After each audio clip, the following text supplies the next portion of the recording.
Hayırlı günler. Biz bütün Dünya Tatar Kongresi'nin Milli Şurası tarafından ilan edilen Dastanlar yılının resmi açılışına bağışlanan matbuat konferansiyasına jığıldık.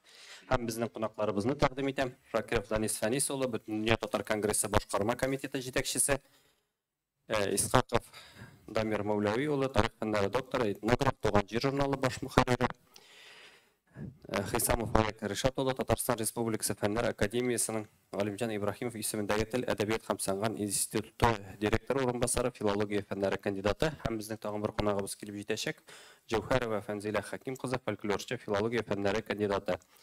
Birinchi so'rovimiz Danis Anisovich sizga, ne sababli mana shu dastanlar yili deb e'lon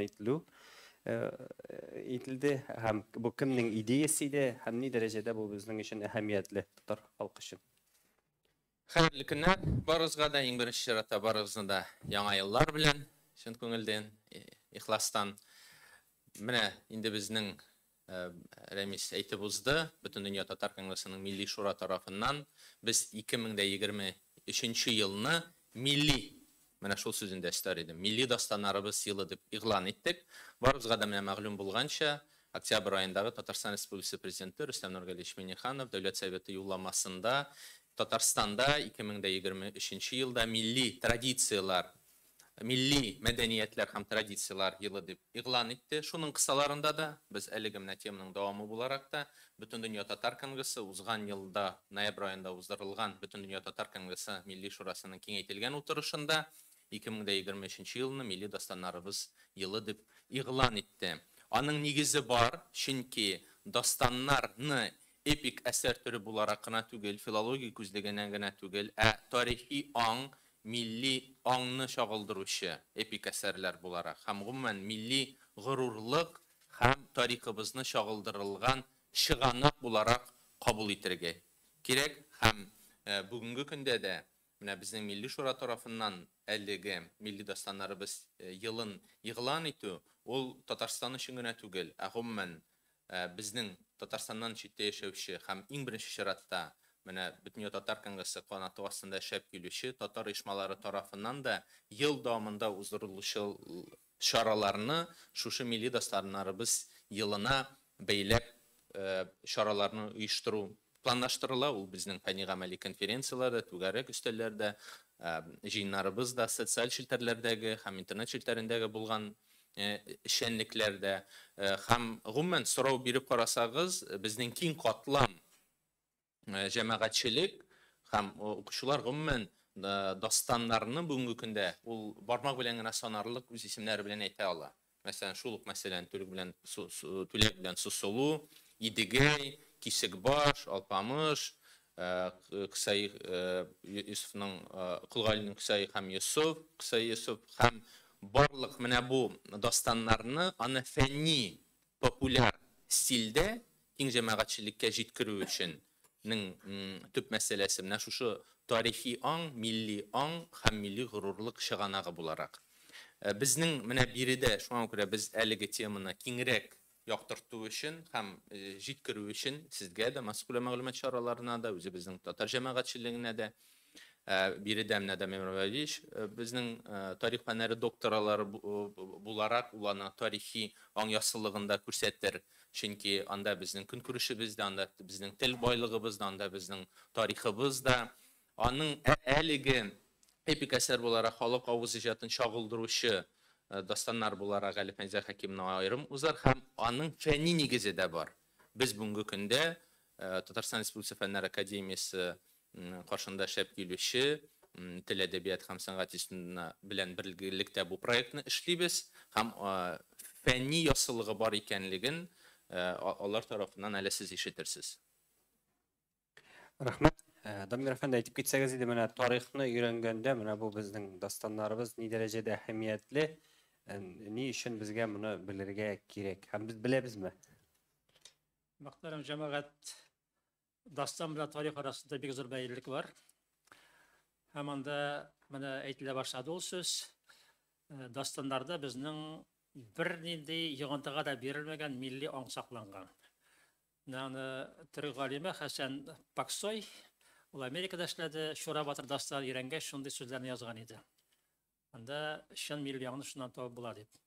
Шындап та дастаннарны укыган булсагыз, мәсәлән, Идегәйне сез анда күрәсез, татарның кем икәнлеген, аларның психологиясе нинди булганлыгын, башка җирдә дә бар. Башка сынарда да. Шуңа күрә безгә ул мәсьәләләр яңадан күтәрергә кирәк. Ни өчен? Хәзер бит безнең дөрес әйткәндә милли тарих мәктәпләрдә бик аз калды. Шуңа күрә безгә кулланырга кирәк башка ысулларын да балаларыбызга, гомумән җәмәгатьчелеккә милли аңны тудыра торган ысулларны. Дастаннар аркылы шуңа ирешеп була. Әгәр сез карасагыз, 40-нчы елны Нәкый Сәмбәт чыгарган Идегәй дастаны басылган журналны, анда дастанга багышланган теге аскы искәрмәләр бөтен Алтын Орда тарихын чагылдыралар. Чөнки Идегәй дастанында Алтын Орда тарихы бар. Башка дастаннарда башка заманның тарихы бар. Шулай итеп, әгәр дә без шуны комплекс рәвештә куя белсәк, бу безнең милли аңны саклау өчен бик әһәмиятле. Барыгыз да беләсез, милли аң әлләрсә көчле түгел, кызганычка каршы. Аннан соң белгеле менә мәктәпләрдә укыту проблемасы да бар. Әгәр дә сез кирип карасагыз мәктәп программаларына.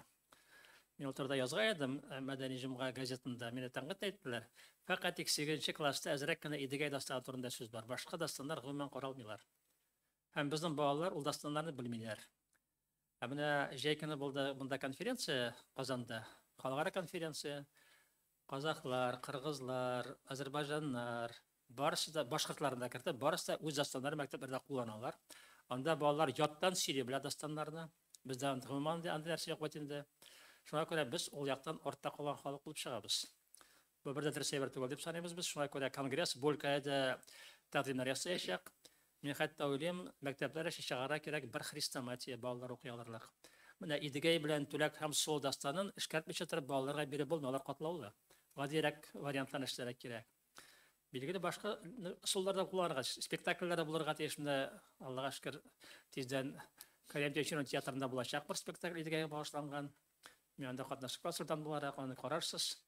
Менә шундый юллар белән безгә халыкка җиткергә кирәк үзебезнең урта гасыр тарихына бәйле дастаннарны.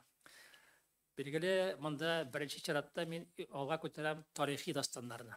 Безнең башка дастаннар да бар. Кыйса Юсуфта дастан дип каралырга мөмкин, китаби дастан. Ләкин ул татарның милли тарихыннан ераграк. Ул безнең әйләнештә бар, менә турыдан-туры безнең милли халәтне иченнән чагылдырмый. Ул теге гомум кысада гына карап була аны. Менә үзебезгә якынрак булганнарны күбрәк күтәрә кирәк, шуңа таянырга кирәк минемчә. Һәм билгеле аннан соң барыгыз да карап торасыз. Менә Мәскәүдәге Россия кысасында шушындый ук елны игълан итте. Алар бит инде күтәрәчәкләр анда беренче чиратта рус халкына багышланган шушындый әсәрләрне. Без бит шулай дөньядагы соңгы халык түгел, безнең үзебезнең байлык бар, үзебезнең күтәрә кирәк шушы заманнан файдаланып. Шуларны уйлаганнан соң менә шундый фикергә килдегәндә бу эшне башлап җибәрергә. Һәм беренче чиратта безгә йөрергә кирәк, төрле урыннарга халык арасында пропаганда алып бара кирәк әзрәк. Мин менә аерым рәвештә туган җир журналының номерын чыгардым, 4нче номер, ул электрон килеш барыгыз да кирип карыяла. Туган җир.org сайтында ул журналларны. Аны сез күрәсез, нинди безнең дастаннар эчендә тарихи байлык бар икәнлеген.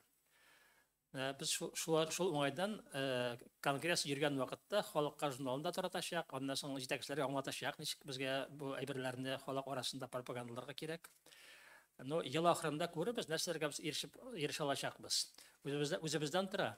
Бу әйберләрне башлап җибәрсәк, мин уйлыйм, без уңышка ирешә алырбыз. Менә 20 январь көнне киңәшмә булачак, ул мәсьәлә буенча Милли шурада, мин Милли шура әгъзасы буларак әйтәм. Анда без чакырачакбыз Мәгариф министрлыгында вәкилне. Һәм язучылар берлегенә чакырырга җыенабыз. Безгә бит хәзер конкурслар кирәк, язучылар каршында бәлки. Аннан соң кирәк дәреслек хәзерләүдә әйттем инде. Барыбыз бергә берләшеп тотынган вакытта без Татарстан хөкүмәтенең ярдәме белән бу эштән йөреп чыгаларбыз дип уйлыйм. Үзебездән тора.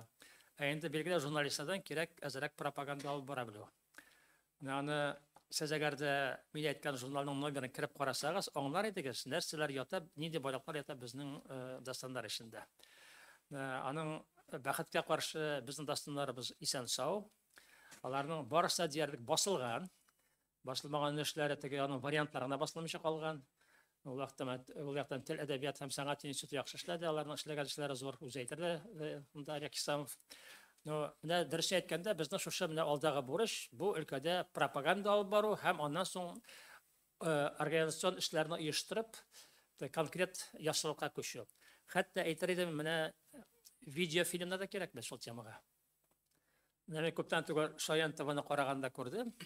Анда бик Шаян ТВ баташадыр американ фильмнарын, мультфильмнарын тәрҗемә итеп. Алар берсе дә юк бит. Булып чыкты рус телендәге видеофильмнар шулар бик мультиклар. Нигә үзебезнекен ясамаска, үзебезнең дастаннарга тояды. Алар бердә Гарри Поттердан ким түгел, шунда эшенә кертеп карасаң. Ну безнең үзебездән тора. Менә шул өлкәдә иштыру эшләре дә алып барырга кирәк дип саныйм. Рәхмәт. Һәм оештыру эшләре дигән вакытта, менә Бөтен Татар конгрессы игълан иткән әлеге ел, менә без һәм татар оешмалары гына бу эш белән мавыгып эшләмәячәк.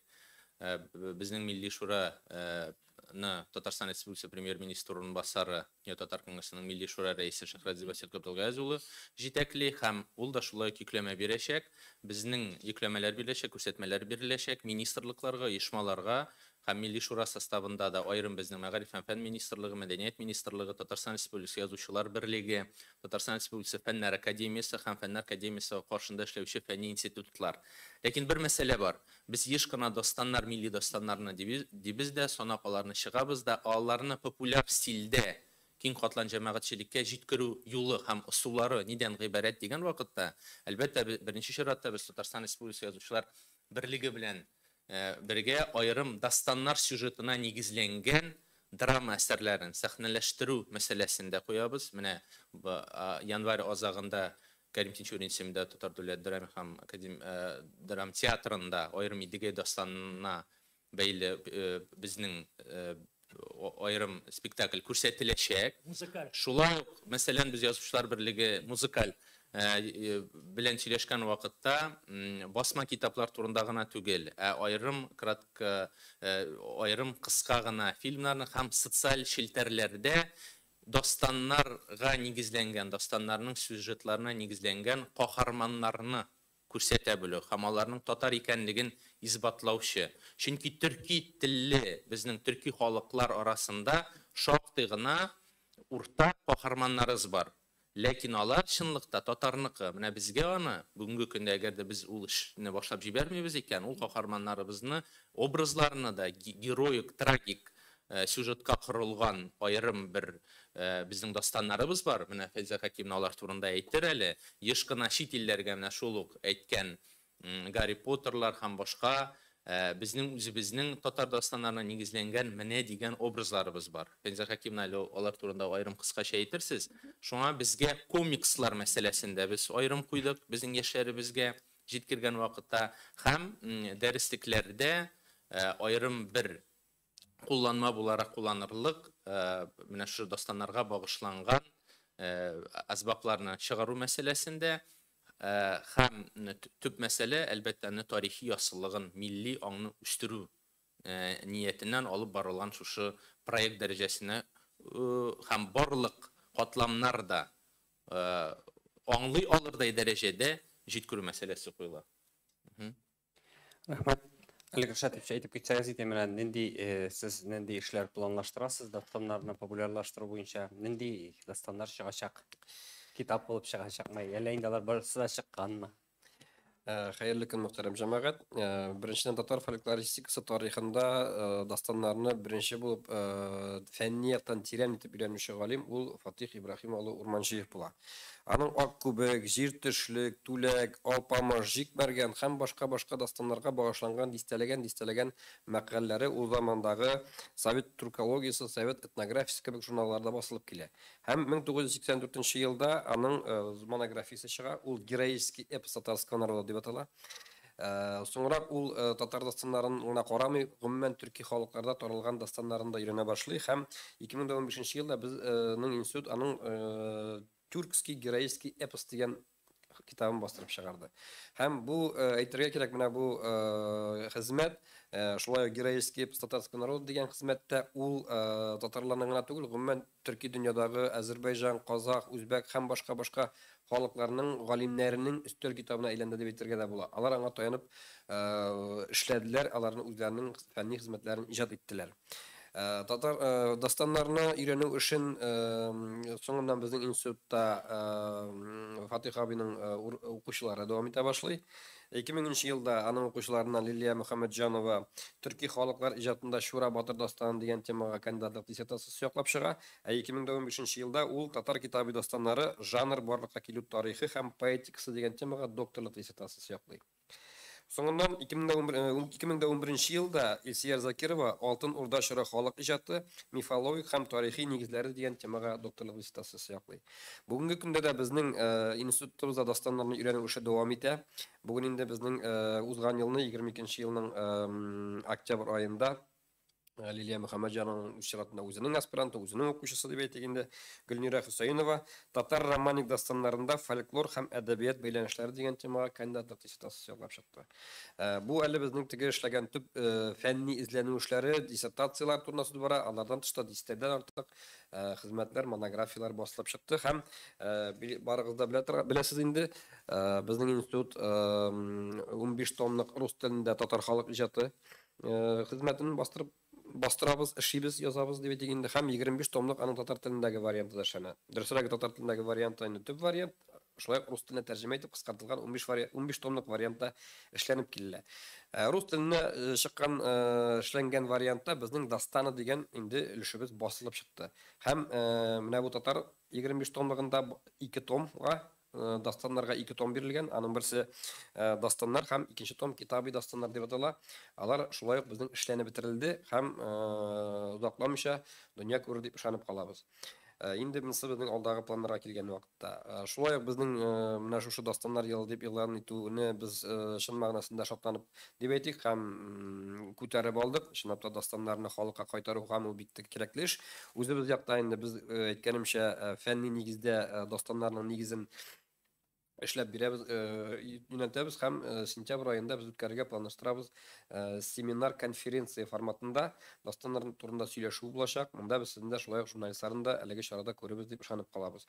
Шушы лайык безнең планлаштырабыз дастаннарның инде фәнни нигезләренә багышланган бер монография көтелә һәм берничә җыентык булыр дип көтәбез.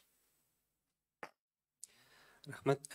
Без дастаннар турында сөйлибез, әле дастанга билгеләнмәстән әйтмәдек. Монда күпчелек филология укыган булса да бар, әйтеп китсәгез иде.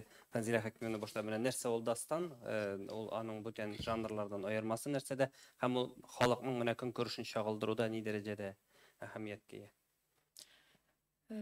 Рәхмәт. Бердән сүзне мин сезнең сорауга җавап буларак башыйсым килми. Гомумән, менә дастан елы дип игълан итәбез бит инде, ителде дип исәплибез. Бөтен дөнья татар конгрессына әлбәттә бик зур рәхмәт. Шактый җитди мәсьәлә, аны заманында 39 елларда ук Нәкый Сәнбәт күтәргән була. Һәм мин әйтер идем, ныклап өйрәнүче, башлап өйрәнүче Фатих Ибрагимович Урманчиев түгел, Нәкый Сәнбәт дип. Нәкый Сәнбәтне беләбез бит инде 41 елда ук Идегәйнең дастанын үзе төзи, 28 чыганакны туплап, ул дәлилләнгән факт. Бу бер булды. Икенчесе ни өчен соң без менә бүген журналистлар белән сезнең белән очрашабыз. Әлбәттә, дастан елы дигән җөмлә, ул менә елга тегенедер бер төрле кнопкага бастым да, шуннан соң ел кузгалып китте дигән сүз түгел. Дастан гомумән менә бу татар фольклорының бүгенге көндә журналистлар гына түгел, гомумән татар киң җәмәгатьчелеге дип әйтик, дастанның нәрсә икәнен түгел, ул дастанны бөтенләй белми. Безнең колагыбыз ишеткән татар мәктәбе бетергән укучылар Идегәйне беләләр. Анда да бик шартлы, ул шактый катлаулы әсәр.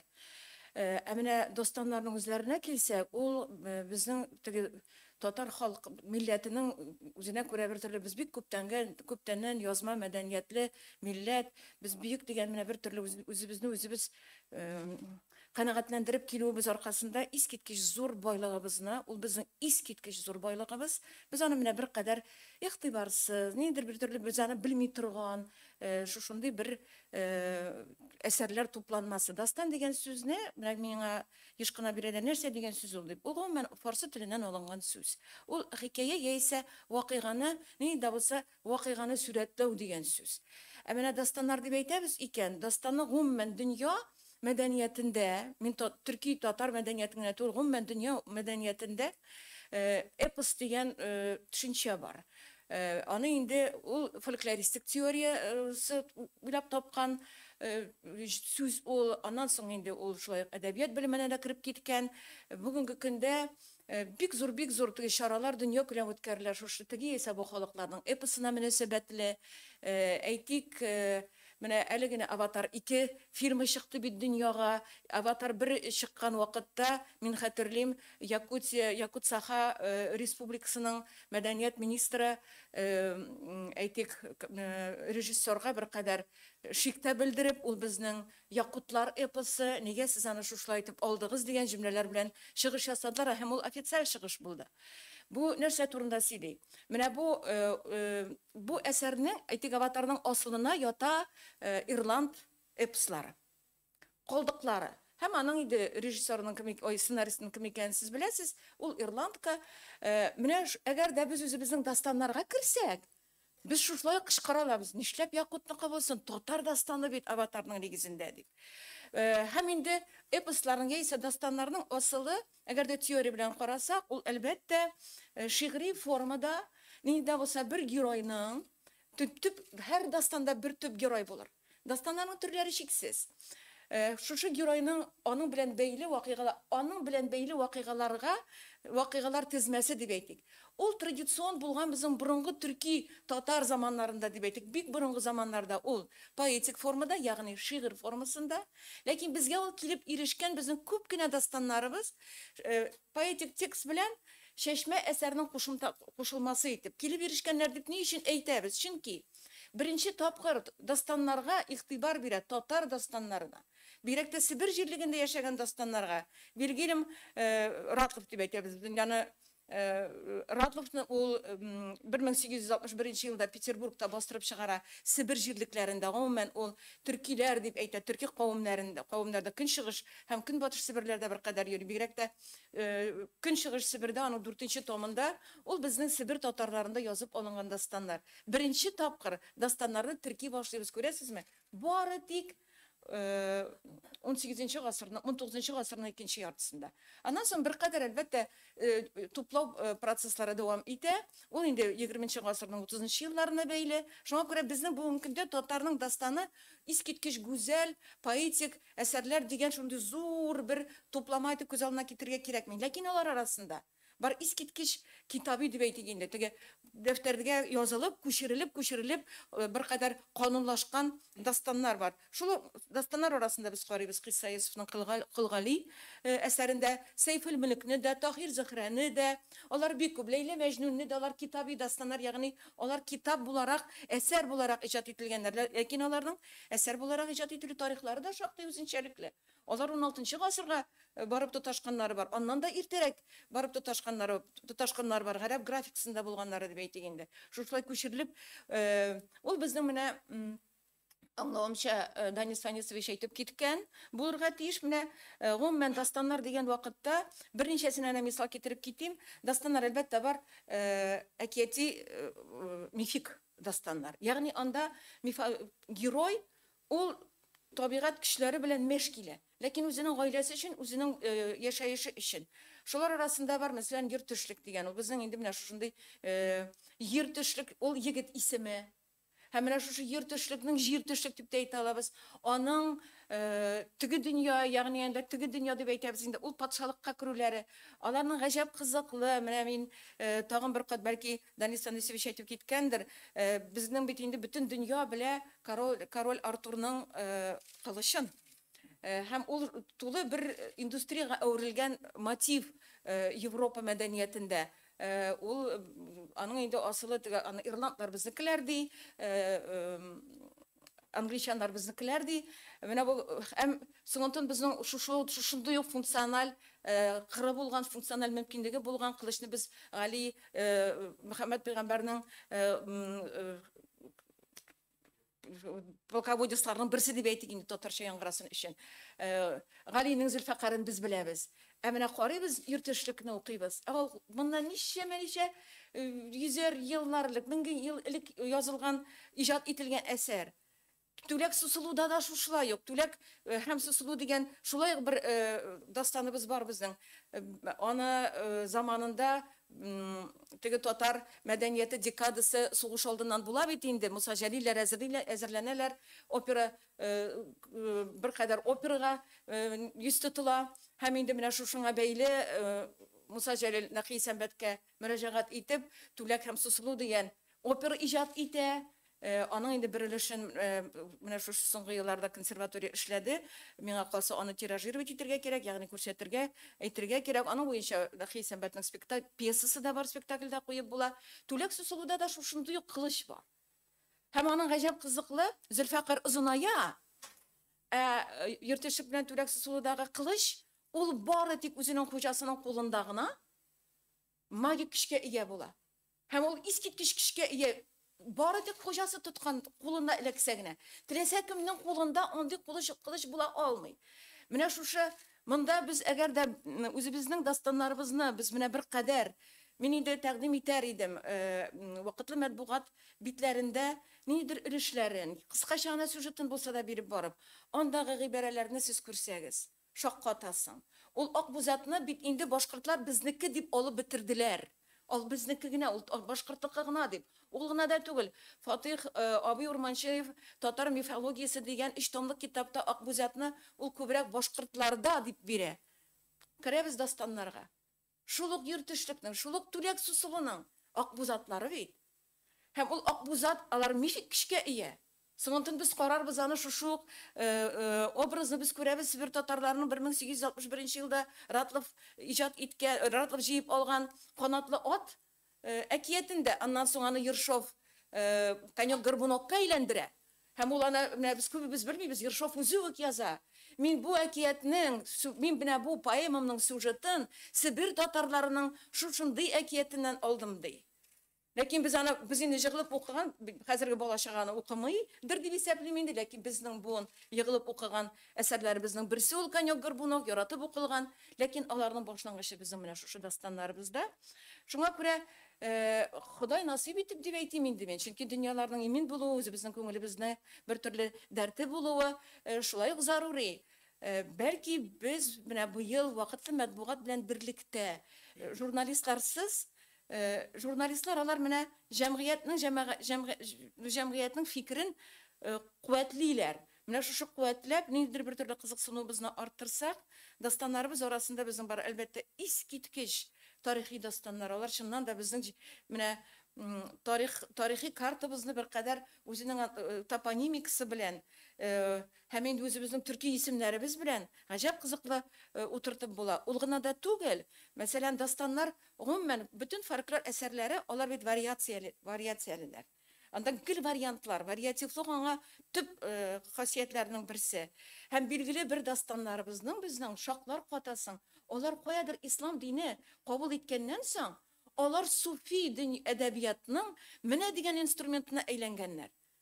Түләк Сусылуның бар шундый вариантлары, Түләк Сусылу үзенең теге мифик кылычы белән түгел, исме әгъзам дугасы белән мәшкилә. Һәм шуның бәрабәренә Аллаһ Тәгаләгә мөрәҗәгать итә дә, Аллаһ Тәгалә аны шуның кадәр кудрәтләндерә. Һәм ул аңа шушының кадәр көч бирә. Һәм аларның карыйсың да, монда дини дидактика да шул кадәр көчле. Шуңа күрә без сезнең белән бергәләп дастаннарыбызга керергә тиеш булабыз. Без сокланырга тиеш булабыз. Һәм шул вакытта яратып кына түгел, аны балаларыбызга, укучы балалар бакчаларына, киң укучыларга, комикслардан тыш әле безгә кичкенә җыйнак кына пьесалар да кирәк, мультфильмнар да кирәк, бәлки балетларыбыз да булыр.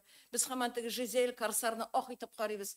Корсарлардан бер генә дә ким түгел, Кызы Көрпә белән Баянсылу. Ромео и Джульеттаның сюжеты шушыңа утыртылган. Мин әйтмим, Шекспир алай дип әйтми. Ләкин шушы ук сюжет. Ләкин ул күпкә масштаблырак һәм көчлерәк. Мәхәббәтнең нинди зур көчле икәнлеген һәм мәхәббәт корбаннары булган вакытта нинди дип әйтик, үзләрен мәхәббәт корбаны буларак нәрсәгә ничек дучар иткәннәр. Ләкин шуның белән бергә дала җиле, тургай авасы, бай тирәкләр. Анда безнең мифик катлам шиксез. Бәйдәгез бергәләп керик. Мин бер әйтеп китәмен өстәп чыккан нәрсә бар. Җәмәгать билгеле без милли дастаннарында сүз алып барабыз. әмма чынлыкта бездәге дастаннарның күпчелеге башка халыкларда да бар. Шура Батарда, Идегәйдә, хәтта Түлә Камсысулы да башкортларда бар. Шуңа күрә безгә сүз алып бара кирәк. Безнең үзебезнең вариантлар бар. Һәрбер халыкның милли вариантлары үзенчәлекле, анда җирле тарих кирип китә.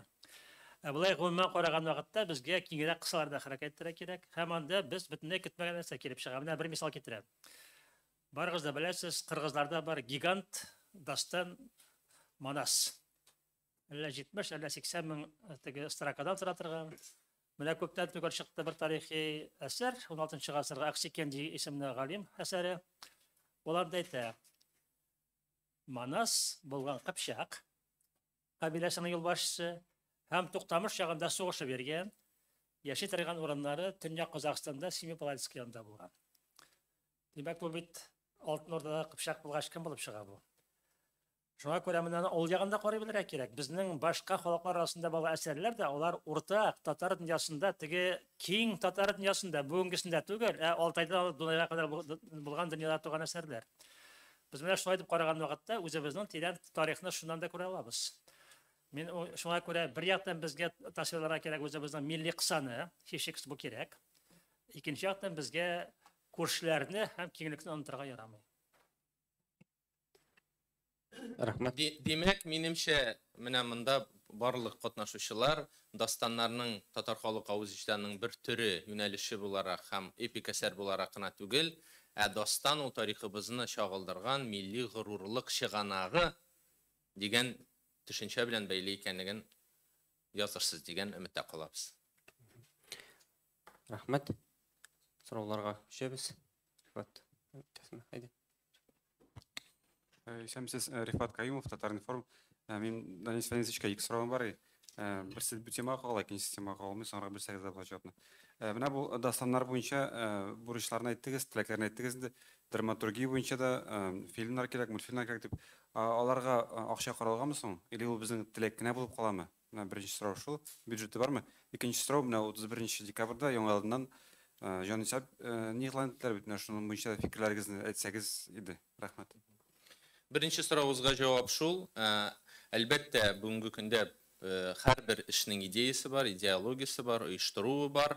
Һәм һәрбер оештырылган эш ул финанс чыганаклар белән бәйле булырга тиеш. Безнең үзебезнең республика күләмендә Татарстанда кабул ителгән милли сәясәткә бәйле 3 дәүләт программасы эшләп килә. Ул безнең туган телләрне саклау, үстерү һәм башка телләрне саклау, үстерү программасы, татар халкының милли үзенчәлеген саклау дәүләт программасы һәм милли сәясәт программасы. Менә әлеге татар халкының милли үзенчәлеге дәүләт программасы кысаларында каралган һәм финанс чыгымнары инде салынган, безнең ел дәвамында уздырылып килә торган чараларыбыз бар. Менә әлеге чараларның эштәлеген милли дастаннарның сюжетларына нигезләнгән, милли дастаннарындагы чагылдырылган шушы тарихыбызны, милли аңыбызны, тарихи аңны үстерү ниятеннән без эштәлеген, акчалар салынган анда, эштәлеген шушы чараларның шуңарга басым ясаячакбыз. Татарстан Республикасы Президенты Рөстәм Нургалиевич Миңнеханов катнашында ел дәвамында безнең үзебезнең халкыбыз, бөтен татар конгрессы оештырган җыеннарыбыз, шул ук март аенда бөтен Россия татар авыллары эшмәкәрләре җыены. Без анда да аерым күргәзмә тәкъдим итәчәкбез. Күргәзмәдә шушы милли дастаннарның сюжетларына нигезләнгән шушы каһарманнарыбыз, батырлык һәм башка шушы аерым бер проектка әверелдереп, без шулай ук президентыбызга да мөрәҗәгать итәчәкбез һәм президентның күрсәтмәсенә дә кертеләчәк. Татарстан Республикасы Мәдәният министрлыгы, Мәгариф һәм фән министрлыгы, Язучылар берлегендә ел дәвамында каралган шулай чыгымнар каралган. Менә әлеге чараларның тематикасын эштәлеген без аерым менә шуңарга басым ясап, менә шушы чыгымнарны булган инде чараларның эштәлеген үзгәртәчәкбез. Басым ясап. Шул яктан һәм шул ук вакытта менә Рифатны дәвам итеп шуны әйтер идем. Әлбәттә, ул аерым әле дәүләт программасы дәрәҗәсенә күтәрә алырлык һәм бөтен татар конгрессы тарафыннан гына түгел, башка даирәләрдә игълан итә алырлык аерым бер шушы дастаннар темасы киң колачлы итеп җәелдереләчәк без әле. Бу эшнең башлыгына һәм шуны әйтеп узасым килә, ул бит без игълан иттек тә 23 елның январыннан декабрьнә хәтле бу мәсьәләгә аерым игътибар итәбез, аннан соң онытыла дигән сүз түгел. Без аерым яссылыкта шушы дәүләт программасына каралган чараларны да шушы милли дастаннарларга бәйле бәйләп айрым әле үзгәрешләр дә кертәчәкбез. Монда без бәлки аңлата бетермәгәнбездер. 22 январь көнне, 20-сендәме, Милли шураның утырышы була. Шул утырышка без чыгарырга уйлыйбыз, шушы өлкәдәге үзебезнең программаны. Шуның өстендә эш бара хәзер. Тәкъдимнәрне дә җыябыз. Сездән тәкъдимнәр булса, шулай кабул итеп алабыз. Шуның барысын да караганнан соң мен уйлыйм, бер нәрсәгә без киләбез фикергә. Аннан соң мөрәҗәгать итәбез төрле инстанцияларга. Монда Тел әдәбият сәнгать институтында катнаша, тарих институтында катнаша, иҗтимагый оешмаларда катнашырга мөмкин, театрлар, нәшриятларда катнашырга тиешләр. Ул күп яклы программа, бәлки ул бер еллыкта булмас. Безгә пока менә инициатива нигезендә бу эшне башлап җибәрергә кирәк. Шуннан соң ул үзенең көченә кирип китәр дип уйлыйм. Но без барыбыз да этәргә тиеш ул программаны барып чыксын өчен. Һәм ел дәвамында уздырыла торган чаралар, алар Бөтен Татар Конгрессының Милли шура бюросының утырышында иң беренче чиратта менә январь азагында уздырылачак утырышта каралачак тулысы белән. Дастаннарга бәйле әгәр дә тагын сорауларыгыз булмаса, мин шулай ук Рифат әфәнденең борчыган менә бу мин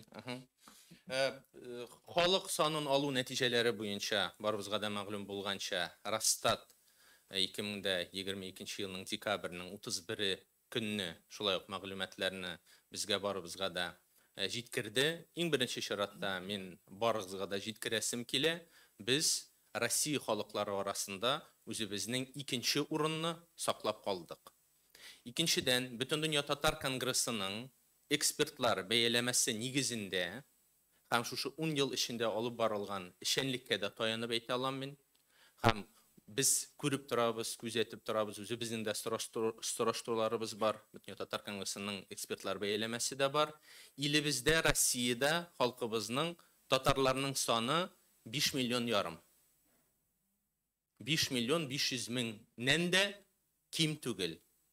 Шул 10 ел эчендә җанисәп уздырылганның шушы вакыт аралыгында Татарстанның да, татар халкының да абруе дөнья күләм дәрәҗәдә артты. Һәм милли аңда түбән түгел, арта гына бара. Мин сезгә моны инанып әйтә алам. 13-нче елда уздырылган универсиада, 15-нче, 18-нче, 19-нче елларда уздырылган Татарстан тарафыннан дөнья чемпионатлары, 20-нче елда югары дәрәҗәдә уздырылган ТАССРның 100 еллыгын Татарстаныбызны да, Татарстанны да һәм татар халкын да дөнья күләм тагын да ныграк югарырак дәрәҗәдә күтәрелде. Шуңа күрә менә бу мин әйткән Бөтен дөнья татар конгрессының экспертлар бәяләмәсе нигезендәге сан 5 миллион ярым татар халкыбыз, татарыбыз илебездә яши. Аннан ул сан аннан да ким түгел. Шулай ук әлбәттә сәбәпләре барыбызга да беләбез. Әлеге халык санын алу вакыты ул пандемия чорында булды. Ковид. Һәм әгәр дә сез саннарга игътибар итсәгез, 10-нчы елдагы нәтиҗәләр буенча 5 миллион 600 мең кеше үзенең милләтен күрсәтмәгән булса, 2021 елның халык саны алу нәтиҗәләре буенча Рәсәйдә 16 миллион 600 мең кеше үзенең милләтен күрсәтмәгән. Менә безнең татарның санын шул санда эзләгез. Бүгенге көндә илебездә, Россиядә 5 миллион да 500 мең кеше. 16 миллион 600 кеше Росстат мәгълүматлары нигездәнеп карасак, үзенең милләтен күрсәтмәгән. Димәк, менә бу ковид безнең мәкерле дошман һәм пандемия аркасында 2 тапкыр әлеге җанисәпнең сроклары үзгәрү сәбәпле безнең барлык халкыбызга да барып җитмәделәр. 16 миллион 600 кеше анда татар гына түгел, башка милләт вәкилләре дә бар. Алар арасында безнең халкыбыз да. Әлбәттә, төп сәбәп буларак мин генә түгел, экспертлар бәяләмәсе буенча да ул пандемия шартларында, ковид шартларында әлеге җанисәпнең уздырылуы һәм 16 миллион 600 кешенең үзенең милләтен күрсәтмәве безнең өчен Бөтен дөнья татар конгрессы инанып әйтә алам, һәм сезгә дә бу санны шулай ук сеңдерәсем килә, ул 5 миллион ярымнан да ким түгел. Бу саннар без 10 ел дәвамында алып барган шушы җанисәпкә бәйле буларак та бик әзерлекле килдек. күзәтүләр дә бар, сораштырулар да бар, һәм халкыбызның милли үзаңын без һәрвакыт күзәтеп карап, үзебезнең шәнлектә тоябыз һәм узган елны бөтен дөнья татар конгрессының 30 еллыгы кысаларында уздырылган 8-нче съездда илебезнең 45 илдән һәм 45 чит илдән һәм илебезнең 81 төбәгеннән килгән делегатлар 1667 делегатның милли үзаңының бик көчле булуы һәм аларның барысы да Татарстан карашлары Татарстанга төбәлгәнен дәлилләүче фактор. Бу бер. Әлбәттә, бу мәсьәлә без айрым ясалыкта һәрбер төбәк буенча да бөтен дөнья татар конгрессының январь айында узачак Милли шура бюросында һәм март айында узачак бөтен дөнья татар конгрессының Милли шура утырышында каралачак. Бу сезнең сорауга җавап, Рифат. Рахмат. Илнур. Я по поводу данных переписи по Башкортостану. Тамирабы, если у вас какие-то выводы, какие-то мысли вот, относительно данных конкретно по Башкортостану? Бу biraz башкарак тема инде. Бүтән тема. Без Җавап бирәсез. Мы никакой темы не боимся, можем сказать спокойно на этот счет тоже. Значит, что касается в целом переписи, вот я всю жизнь занимался переписями и могу сказать, идеально переписи вообще не бывает. Во всех переписях есть свои проблемы, но во время этой переписи, как признали самые видные российские демографы, недостатков было больше, чем обычно. Вот отчасти результат можно объяснить этим. Вот Данис Эфенди сказал вам очень четко, что есть очень большое число людей, которые не имеют национальности. Что это означает? Просто к этим людям не пришли переписчики, данные о них взяли из полицейских источников. А там сейчас по закону нельзя записывать национальность. То есть это 16 и столько-то миллионов человек, это люди без национальности и без языка родного. Не указано. Татары, конечно, среди них тоже есть. И вот вы имеете в виду, татары живут в основном в крупных городах сейчас. Вот эти недостатки, прежде всего, характерны для крупных городов. Вот таким образом мы потеряли якобы людей, которые никуда не исчезли, они есть, но не учтены по национальности, по родному языку. Что касается Башкортостана, там есть очень интересный материал, я только один факт приведу. В 2010 году в целом по России было 311 или 312 тысяч башкир с татарским языком. Вот тогда. Во время последней переписи обнаружилось всего около 100 тысяч башкир с татарским языком. Куда исчезли 200 тысяч башкир с татарским языком за последние 10 лет? Вот подумайте. Вот знаменитый северо-западный диалект, про который были большие дискуссии, привел к такому результату, я считаю. И там другие недостатки тоже есть. Об этом еще дальше будем разговаривать, но не сегодня. Я бы одну хотел сказать в переводе с татарского. То, что самый коварный враг, это оказался ковид, который не позволил объективно оценить, дать оценку, особенно пожилое население, которое у нас проживает в регионах компактного проживания татар, принять участие в переписи. Так достанар елына күшәбезме? Тагын сораулар бар. Әлбәттә, без бу мәсьәлә буенча, мин шулай тагын бер кат кабатлыйм, этот вопрос также будет обсуждаться на заседании бюро Национального совета Всемирного конгресса татар и на заседании Национального совета Всемирного конгресса татар. Мнения ученых и конгресса могут быть различны по этому вопросу. Бер сорау безгә WhatsApp-тан килгән. Алик Ришатович, сезгә микәнне барлыгы ничә дастан бар бу ике томлыкта? Гомумән татарның күпме дастаны бар соң? Күләм билгелеме ул? Юктыр. Күләме билгеле түгел. Әлбәттә, якынча чамалап була. Әйтик, мәсәлән, Тел әдәбият һәм сәнгать институты тарафыннан каядыр соңгы 30 ел дип, 40 ел дип та исәп алабыздыр әлбез.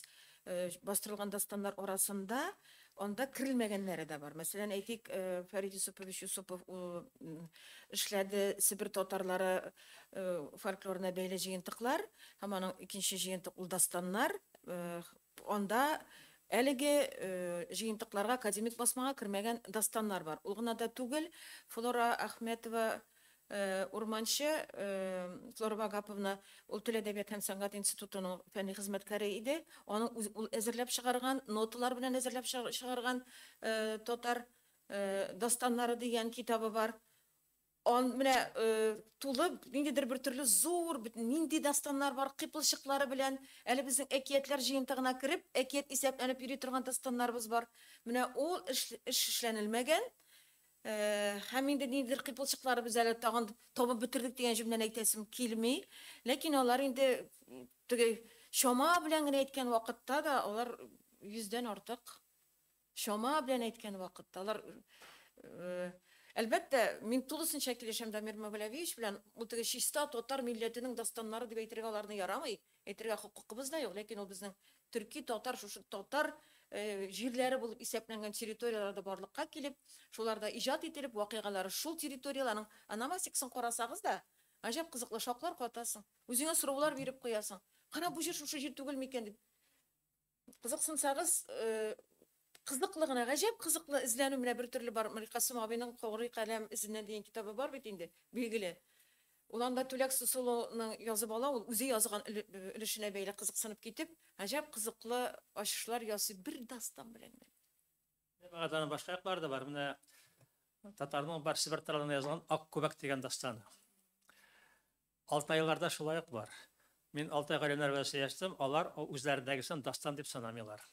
Менә бездә ул дастан булып саналып йөри, бәлки зуррак күләмдә булгандыр безнең шуның өчен. Безнекенең эчтәлеге дә кызыграк, алар белән чагыштырганда. Менә шул яклар бар. Аннан соң бит әле версия дигән нәрсә бар. Менә Нугайлар чыгардылар, Идегәй дастаны буенча зур китап. Анда минемчә 18 версияны чыгардылар. Алар бездә дә бар. Аларның кайберләрендә, башкаларында булмаган мәгълүматлар да бар. Шуңа күрә аларны карарга була, ничектер үзенә күрә бер мөстәкыйль бер әсәр дип тә карарга була кайберләре. Шуларның барысын да санасаң, бу күпкә озынаянны соң исемлек. Монда тагын әйтеп кенә өстәп кенә әйтеп китәм, менә элекеге дастаннар, хезмәтләр татар халык аваз иҗатының алдагы томнарында кирмәгәннәрнең күбесе безнең яңа 25 томлыкта 2 том әйттем дастаннарга багышланачак, аларда урнаштырылды. Һәм монда Фәнзилә Хәкимнең сүзенә куәтләп әйтәсем килә. Кайбер дастаннарның дастан икәнлеген без белмибез, аларның күбесе хәтта әкият жанрында да кулланылган. Ә менә әкият жанры буенча безнең быел әзерләнеп бетте 7 том. Татар халык аваз иҗатының 7 томында әкиятләр бар. Менә алар арасында да яшереп, ачып калган дастаннар шактый күп була дип әйтәсем килә. Ая. Здравствуйте, Бизнес онлайн. Нурия Фатхульна. У меня вопрос все-таки будет не про Дастана, а продолжение по поводу результатов переписи населения. Все-таки хотелось бы до конца выяснить этот вопрос. Все-таки мы понимаем, что количество татар уменьшилось на почти 600 тысяч человек. И вот Всемирный конгресс татар, он как-то будет в этом плане менять план своей работы на данный год, потому что все-таки мы понимаем, что это все-таки большая цифра. И вот ВКТ что будет в этом направлении делать, и в том числе по поводу уменьшения татароговорящих людей, тоже бы хотелось какую-то ясность услышать. Татарша жауап берілді? На татарском языке, конечно, я на вопрос ответил уже. Еще могу повторить это на русском. То, что по данным, по экспертным данным Всемирного конгресса татар, численность татар в Российской Федерации 5,5 миллионов татар. И те международные мероприятия, а также все, что делалось на протяжении 13 год универсиады, международные мероприятия 15, 18, 19 годов, а также в 20 году столетие СССР и мероприятия съезд Всемирного конгресса татар. Эти все мероприятия показали именно международный рост и авторитет нашего татарского народа. И мы остались, также сохранили свое место, свою позицию, вторые по численности в Российской Федерации. И без әлі мен сізге айтам, ең оқымышлы халық по данным Росстата, если уже говорить о цифрах, высокообразованный народ среди всех народов, это также является татарский народ. Но самый коварный враг у нас оказался ковид-пандемия. То, что 2 раза переносились сроки проведения переписи, а также то, что до пожилого населения не позволило сделать опрос пожилого населения из-за вот этих ковидных пандемийных ограничений, и в то же время нужно задаться вопросом. 16 миллионов 600 тысяч человек не указали свою национальность. Вот наши цифры, они никуда не делись. Они вот среди этих 16 миллионов 600 тысяч татар. А данный вопрос в отрезе именно по региону будет рассматриваться на заседании Национального совета Всемирного конгресса татар, на бюро и так далее. И я думаю, тема сегодняшней пресс-конференции – это год национальных дастанов, поэтому мне бы хотелось, чтобы мы все-таки пресс-конференцию, содержание пресс-конференции соответствовало заданной теме. А можно все-таки вот уточнить, вот по вашему ответу у меня вот возник вопрос. Вот вы говорите, что... Нет, вот из-за пандемии, но все-таки... Ответ был. Да. Извиняюсь, я вашему корреспонденту Альфреду все уже объяснил, вот у него, знаете, придет там домой к себе, так что все сказали ему. Меня вопрос пришел. Сіз де айттыңыз, Дамир Мавлевич, дастандарына теге бүтән халыкларныкы дип тану бар дип әйме?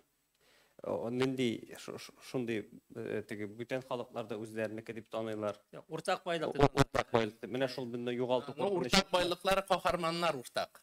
Ләкин сюжет һәм телгә бәйле, әгәр дә без тарихи ясылыгына караганда, ул үзебезнеке татарныкы. Һәм безнең төп максат аны үзебезнең татарныкы икәнлеген исбатлау. Менә мин Юкаган Әфәнди Хәкимовны бүген чакырмадым, чөнки еш кына дөнья күләм танылган шул ук фильмнар, яисә ул әйткән менә шушы образлар инде алар күптәннән татарда күрсәтелгән, әйтелгән.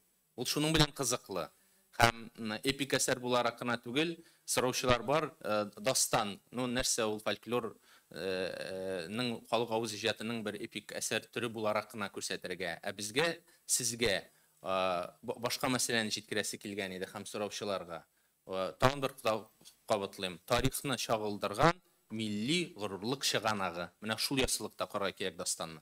Җәмәгать, аны менә ни өчен мин башка халыкларда карар кирәк дип әйтәм? Ни өчен уртак байлык? Менә бар Шура Батыр дастаны, барыгызга да билгеле. Ләкин әгәр дә алып карасагыз, Нугайлар версиясын, анда сез Шура Батырын табасыз 15-15 гасыр башына кадәр булган шәҗәрәсе. Ә бу Шура реаль шәхес, Шура Нариков дигән Казанда Арган кабиләсенең башлыгы булган. Безнең эпоста улай берләр юк. Ә менә аны килеп карасаң Нугайларның, безнең тарих киңәя шуннан соң. Менә шуңа күрә без барысын өйрәнергә тиеш. Ну, милли үзенчәлекләр үзебезнекеләр безнең бар.